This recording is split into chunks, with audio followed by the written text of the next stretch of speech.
तर मित्रांनो, हे बघा, आता मार्केट ओपन झालं आहे आणि एक मार्केटनं स्विंग तयार केलेला आहे हा पुट साईडला.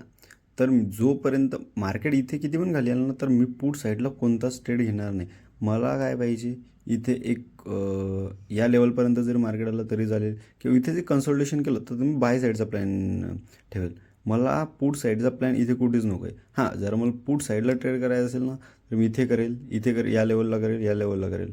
पण इथे आता पुट साईडचा ट्रेड नाही पाहिजे मला. मला इथे पाहिजे कॉल साईडचा ट्रेड. कारण हे बघा, इथून एक चांगली रॅली दिलेली आहे मार्केटने. त्यानंतर आता ही रिट्रेसमेंट आहे. ही रिट्रेसमेंट येऊन एकदा पुन्हा मार्केट अप साईडलाच जाणार. हां, पुट साईडला जेव्हा मला इथे समजा या लेवलवर मार्केट दिसेल ना, तेव्हा मी पुट साईडला इंटरेस्टेड राहील. सध्या तरी मी पुट साईडला इथे कुठेच इंटरेस्टेड नाही आहे.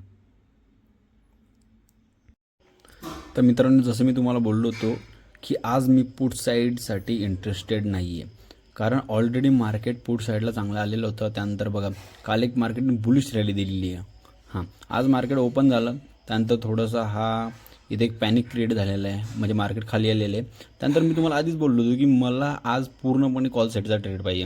मी तुम्हाला बोललो पण या लेवलवर जेव्हा मार्केट येईल तेव्हा मी कॉल साईडचा ट्रेड घेईन. बघा, माझा एक्झॅक्टली या पॉईंटवर ट्रेड आज पंच झाला होता. त्यानंतर मी इथून एक कालचा जो हाय होता तिथपर्यंत ट्रेड एक होल्ड केला आहे. त्यानंतर मी एक्झिट झालेलो आहे. म्हणजे इझिली हे बघा, जेव्हा तुमचं प्रेडिक्शन चांगलं राहील ना, तेव्हा तुम्हाला इझिली असे ट्रेड भेटू शकतात. आता जसं तुम्ही मला विचारसाल की उद्याचं तुमचं प्रेडिक्शन काय राहील. उद्याचं माझं खूप इझिली प्रेडिक्शन आहे. उद्या जर मार्केट गॅपअप झालं तर मी सोडून देईल. गॅप डाऊन झालं तर माझा एक प्रॉस्पेक्ट राहील की मला या लेवलवर मार्केट पाहिजे. ही जी लेवल आहे ना, या लेवलवर किंवा लेवलवर मला मार्केट पाहिजे.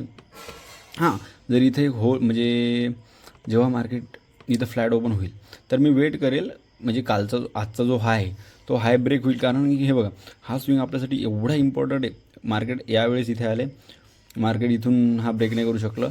इथं मार्केट ब्रेक नाही करू शकलं, मार्केट खाली आलं. त्यानंतर बघा, इथे पण मार्केट म्हणजे इथं ट्राय केलं वर जायला पण नाही जाऊ शकलं. त्यानंतर इथे पण ट्राय केलं, नाही जाऊ शकलं.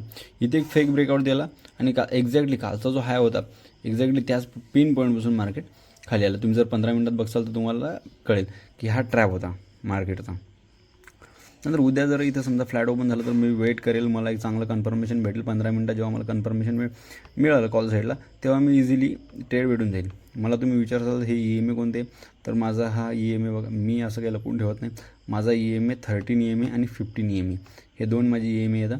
आणि मी VWAP पण यूज करतो, पण VWAP जास्त यूज नाही करत. VWAP व्हॉल्यूम इंडिकेटर आहे. व्हॉल्यूमसाठी मी VWAP यूज करतो. बाकी हे पण व्हॉल्यूमच आहे.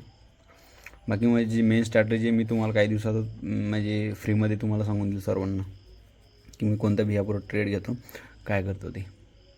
बाकी तर कोणत्या ह्याच्यात असं ट्रेड मारायचं काही हे नाही आहे. मेन म्हणजे स्टॉकमध्ये पण मी आता इंटरेस्टेड नाही कोणत्या स्टॉकमध्ये. हां, HDFCमध्ये आहे एक. HDFCमध्ये जसं समजा उद्या जर मार्केट ही लेवल ब्रेक केली तर मी सोडून देणार. नाहीतर या लेवलपासून एक मार्केट कॉल साईडला जेव्हा जाईल तेव्हा मी बघेल की या साईड म्हणजे इथून मला कॉल साईडला एक ट्रेड भेटू शकतो का. बाकी BTCमध्ये सध्या मी अवॉइड करेल कारण ऑल टाईम हायला आहे. बाकी गोल्ड तुम्ही याच लेवलपासून इझिली स्विंग ट्रेड आत्ता घेऊ शकता. म्हणजे 0.5 किंवा 0.3 जशी तुमची लॉट साईड असेल तशी, तुम्हाला जशी स्पेसिफिक लॉट साईड असेल तशी तुम्ही घेऊ शकता. आणि छोटासा टॉप लॉस इथपर्यंत या लेवलपर्यंत टॉप लॉस 30-40 पिप्सचा एक टॉप लॉस लावून किंवा 10-20 पिप्सचा टॉप लॉस लावून तुम्ही ट्रेड होल्ड करू शकता स्विंग. कारण वर चांगलंच टार्गेट मोठं आहे. अजून भरपूर म्हणजे तुम्हाला हे टार्गेट बघायला मिळेल किंवा भरपूर मोठं टार्गेट आहे. ऑल टाईम हायला पण तुम्ही गोल्ड बघू शकता. ऑल टाईम हायला पण इझिली बघू शकता. बाकी राहिलं उद्या निफ्टीचं. निफ्टी उद्या तरी मला वाटतं की साईडवाईज जायला पाहिजे किंवा जाईल. हां, तुम्हाला जी रॅली दिसेल ना ती नेक्स्ट वीकमध्ये दिसेल. बिग रॅली कॉल साईडची तुम्हाला नेक्स्ट वीकमध्ये बघायला नक्कीच मिळेल.